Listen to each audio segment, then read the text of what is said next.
नमस्कार मंडळी, रूपास किचनमध्ये तुमचं खूप सारं स्वागत आहे। खूप लोकांना वाटतं पुरणपोळी बनवणं खूप अवघड काम आहे। जर तुमची पुरणपोळी कधी कडक होत असेल, फुटत असेल किंवा मग चवीला सुद्धा चांगली होत नसेल ना, तर ही रेसिपी तुमच्यासाठीच घेऊन आली आहे। मी ज्या पद्धतीमध्ये पुरणपोळी बनवते ना, त्याच पद्धतीने तुम्ही नक्की एकदा ट्राय करा। तुमची पुरणपोळी कधीच फुटणार नाही किंवा कधी कडक सुद्धा होणार नाही आणि चवीला म्हणाल तर खूप छान होईल। पण त्याआधी तुम्ही माझ्या चॅनलला सबस्क्राइब केले नसेल तर सबस्क्राइब करून घ्या आणि बेल आयकॉनला क्लिक करायला विसरू नका, म्हणजे माझे नवनवीन व्हिडिओ तुमच्यापर्यंत पोहोचतील। तर इकडे मी अर्धा किलो हरभरा डाळ घेतलेली आहे। त्याला चोळून असं 2 ते 3 पाण्याने स्वच्छ धुवून घेतली। नंतर कुकरमध्ये टाकून घ्यायची आहे। त्यामध्ये मी 1.5 तांबे पाणी टाकून घेतलंय, तुम्ही तुमच्या अंदाजे टाकू शकता। 1 चमचा तेल टाकून घ्यायचे, पाव चमचा हळद टाकून घ्यायची आणि ह्याच्या 4 ते 5 शिट्ट्या आपल्याला काढून घ्यायच्या आहेत। नंतर आपण पीठ पण लगेच मळून घेणार आहोत। तर त्यासाठी प्लेटीमध्ये मी थोडंसं पाणी टाकलेलं आहे, अर्धा चमचा मीठ टाकून घेतले, पाव चमचा हळद टाकली आणि छान हाताने मिक्स करून घ्यायचे। आता आपल्याला इथं गव्हाचं पीठ आहे ते चाळून घ्यायचं आहे। तर कोणी कोणी पोळ्या फुटतात म्हणून मैदा पण वापरतं, पण इथं मी मैदा वगैरे काहीच वापरला नाही, फक्त गव्हाचंच पीठ घेतलेलं आहे। आणि अशा प्रकारे मी छान पीठ मळून घेते। थोडंसं पाणी आणि तेल टाकून आपल्याला छान पीठ मळून घ्यायचं आहे। आता आणखीन थोडंसं तेल टाकून छान आपण पीठ मळून घेऊया।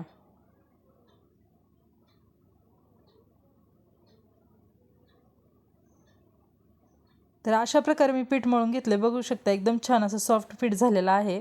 जास्त पातळही नाही आणि जास्त घट्टही आपल्याला पीठ करायचं नाही, असं पीठ छान मळून घ्यायचं आहे। आता इकडे डाळ पण आपली शिजलेली आहे। आता मी याला काढून घेते। आपली डाळ पण खूप छान शिजलेली आहे, बघू शकता। आता याला आपण चाळणीमध्ये काढून घेऊया। चाळणीमध्ये आपण डाळ काढून घेतलेली आहे आणि डाळीचं जे पाणी आहे त्याचं आपल्याला सार बनवायचं आहे। तर आता कढईमध्ये पुरण्यासाठी मी डाळ टाकून घेतलेली आहे। इकडे अर्धा किलो डाळ आपण घेतलेली आहे, त्यामुळे मी अर्धा किलो गूळ घेतलेला आहे किसून। तर आता याच्यामधलं मी थोडंसं बाकी ठेवलं आहे। जर तुम्हाला आणखीन गोड हवा असेल तर तुम्ही पूर्णसुद्धा टाकू शकता। गूळ टाकल्यानंतर आपल्याला पुरण चांगलं असं फिरवत राहायचं आहे, म्हणजे खाली चिटकणार नाही याची काळजी घ्या। आणि नंतर आपल्याला सूट, बडीशोप आणि विलायची याची पावडरसुद्धा करून टाकायची आहे। आता हे चांगलं फिरवत राहायचं आहे आपल्याला। आणि जर तुम्ही सुंठ, बडीशोप, विलायची याची पावडर जर टाकली तर चवीला खूप छान पुरणपोळी होते, खमंग लागते। तर अशा पद्धतीने तुम्ही पुरण एकदा नक्कीच करून बघा। आता पुरण छान आपलं शिजत आलेलं आहे, याला एकदम कोरडं करून घ्यायचं आहे अशा पद्धतीने। असं जर पुरण तुम्ही केलं ना तर तुमची पुरणपोळी कधीच फुटणार नाही किंवा कडकसुद्धा होणार नाही आणि चवीलासुद्धा खूप छान होईल। तर आता पुरण करून घेण्यासाठी इकडं पुरणाची चाळणी घेतलेली आहे, त्यामध्ये आपल्याला थोडं थोडं असं पुरण घ्यायचं आहे। नंतर त्याला असं पळीच्या साहाय्याने बारीक करून घ्यायचं आहे।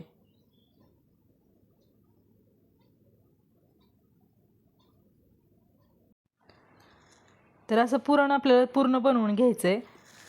तर आता इकडे छान पुरण बनवून घेतलं, एकदम सुटसुटीत असं झालं, थोडं पण चिकट वगैरे पुरण बनवायचं नाही आहे। आता पोळी बनवण्यासाठी कणकेचा गोळा घ्यायचा आहे, कोरड्या पिठात आपल्याला घोळवून घ्यायचं आहे, छान त्याची पारी बनवून घ्यायची आहे।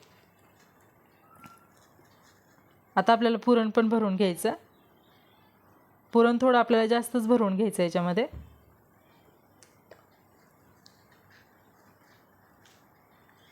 पुरण भरून छानचा असा उंडा बनवून घ्यायचा आहे।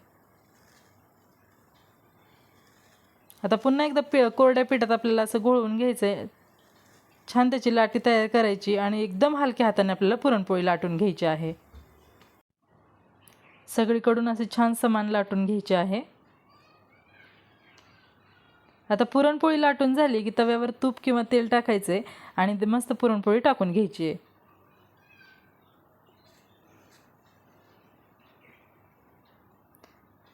बघू शकता आपली पुरणपोळी एकदम टम्म अशी फुगली आहे, वरून मस्त तूप लावून घ्यायचे।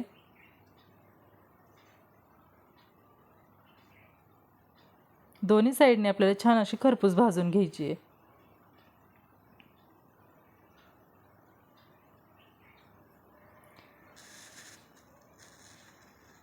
तर अशाच पद्धतीने मी आता सगळ्या पुरणपोळ्या बनवून घेणार आहे। तुम्ही पण नक्की अशा पद्धतीमध्ये एकदा पुरणपोळी करून बघा, तुमची पुरणपोळी कधीच फुटणार नाही किंवा कडकसुद्धा होणार नाही आणि चवीलासुद्धा खूप खमंग होते।